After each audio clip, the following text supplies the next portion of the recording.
उत्तर प्रदेश की राजनीति में इस समय कार्टून वार छिड़ गया है और ये जो कार्टून जारी किए जा रहे हैं ये दो प्रमुख पार्टियों की ओर से जारी किए जा रहे हैं, भारतीय जनता पार्टी और समाजवादी पार्टी। शुरुआत हुई समाजवादी पार्टी से। समाजवादी पार्टी के मुखिया अखिलेश यादव ने एक कार्टून ट्वीट किया जो उनके करीबियों पर इनकम टैक्स के छापे पड़े हैं उस पर व्यंग करता हुआ कार्टून था। और इस कार्टून में तुलसीदास की एक चौपाई का प्रयोग किया गया, हित अनिहित पशु पक्षी जाना, यानी कि पशु और पक्षी भी जानते हैं कि क्या हित है और क्या अनिहित है, क्या गलत है। और उसमें दिखाया गया कि इनकम टैक्स विभाग की गाड़ी जिस पर लिखा हुआ ऑन इलेक्शन ड्यूटी, यानी कि वो इलेक्शन ड्यूटी पर है और वो उत्तर प्रदेश में इंटर कर रही है और किनारे लिखा हुआ है कि अखिलेश के करीबियों पर छापे पड़े। यानी कि उस कार्टून के जरिए ये बताने की कोशिश की गई, ये मैसेज दिया गया कि इनकम टैक्स जो है वो इलेक्शन ड्यूटी पर है और उत्तर प्रदेश में चुनाव के मद्देनज़र इस तरह की गतिविधियां कर रहा है। अब जब ये कार्टून सामने आया तो हलचल मची और इसके जवाब में अब बीजेपी ने एक कार्टून जारी किया है और बीजेपी का जो कार्टून है ये सीधे तौर पर अखिलेश यादव को और समाजवादी कुनबे पर सीधी चोट करता है। इस कार्टून में ये दिखाया गया है कि इनकम टैक्स ने एक तोते की गर्दन पकड़ी हुई है। अब तोते की गर्दन पकड़ी हुई है और फिर दिखाया गया है कि इधर से अखिलेश यादव को कि योगी अनुपयोगी लगातार कहते आ रहे हैं।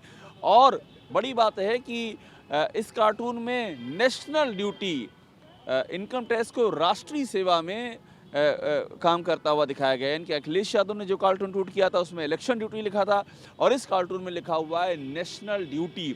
तो ये आपस में कार्टून के जरिए एक नई लड़ाई छिड़ गई है। और देखिए यूपी की राजनीति इसीलिए दिलचस्प होती जा रही क्योंकि अलग अलग लेवल पर लड़ी जा रही है। सोशल मीडिया एक बहुत बड़ा इसका एक औजार है और सोशल मीडिया में कार्टून हो या और प्रतीकों के जरिए जो बात कही जाए उनको वो काफ़ी चर्चा का विषय होती हैं। तो ये दोनों ही कार्टून इसी दिशा में हैं। और इस समय उत्तर प्रदेश में अगर हम बात करें तो जो राजनीतिक मुद्दा है उसमें भी ये जो इनकम टैक्स विभाग की कार्रवाई इस पर लगातार सियासी तूफान मचा हुआ है। अखिलेश यादव ने इस पर प्रेस कॉन्फ्रेंस की, समाजवादी पार्टी के मुखिया हैं, और उन्होंने सीधा सवाल उठाया कि इस तरह की चीज़ों का प्रयोग इसलिए किया जा रहा है क्योंकि चुनाव बीजेपी हार रही है। दूसरी ओर बीजेपी की ओर से ये पॉइंट ऑफ व्यू रखा गया कि इनकम टैक्स की रेट से डर किसको है? डर उसी को है जिसने कुछ गलत किया है, जिसकी आय से अधिक संपत्ति है। तो ये दोनों ही पॉइंट ऑफ व्यू हैं। समाजवादी पार्टी अपना पॉइंट ऑफ व्यू रख रही है, बीजेपी अपना पॉइंट ऑफ व्यू रख रही है और ये पूरा मामला उत्तर प्रदेश में इस समय एक बड़ा मुद्दा बन चुका है। और बड़ी बात ये कि ये इनकम टैक्स की जो कार्रवाई है, इस कार्रवाई का जो सिलसिला है वो सिलसिला अभी जारी है। जिन लोगों पर रेड हुई है, जिनके ठिकानों पर, उससे जुड़ी हुई और भी जानकारियां निकाली जा रही हैं। तो आप यूँ समझ लीजिए कि ये उस वक्त में चीज़ें चल रही हैं जब यूपी का चुनाव अपनी सबसे हाई पिच पर आ चुका है। ये माना जा रहा है कि जनवरी के पहले या दूसरे हफ्ते में चुनाव आचार संहिता लग सकती है। कोई अभी आधिकारिक ऐलान नहीं हुआ है, लेकिन ऐसा राजनीतिक विश्लेषक और जो टाइमलाइन है, पिछली बार जो चुनाव हुए थे उस समय जो आचार संहिता लगी थी उसकी टाइमलाइन के आधार पर राजनीतिक विश्लेषक ये मान के चल रहे हैं। इसीलिए ये इनकम टैक्स के छापे और भी ज़्यादा सियासी चर्चा का विषय बन गए हैं। और देखिए इस बीच जो गतिविधियाँ हो रही हैं वो गतिविधियाँ बताती हैं किस तरह से इलेक्शन अपने पीक पर पहुँच रहा है।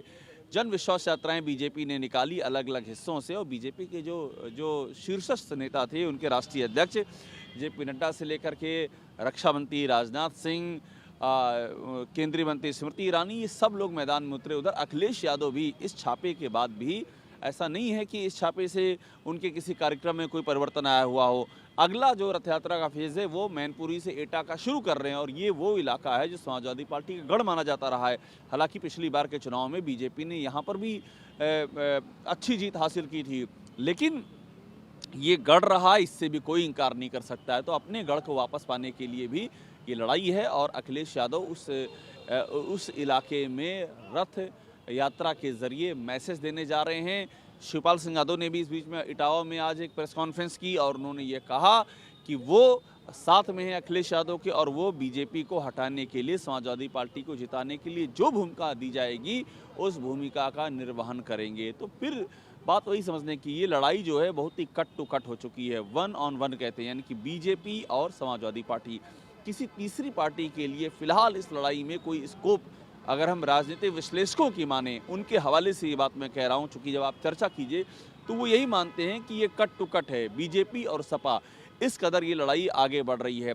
और ऐसे में ये जो कार्टून सामने आए हैं, ये कार्टून बताते हैं कि हर लेवल पर इस लड़ाई को आगे बढ़ाने की तैयारी है।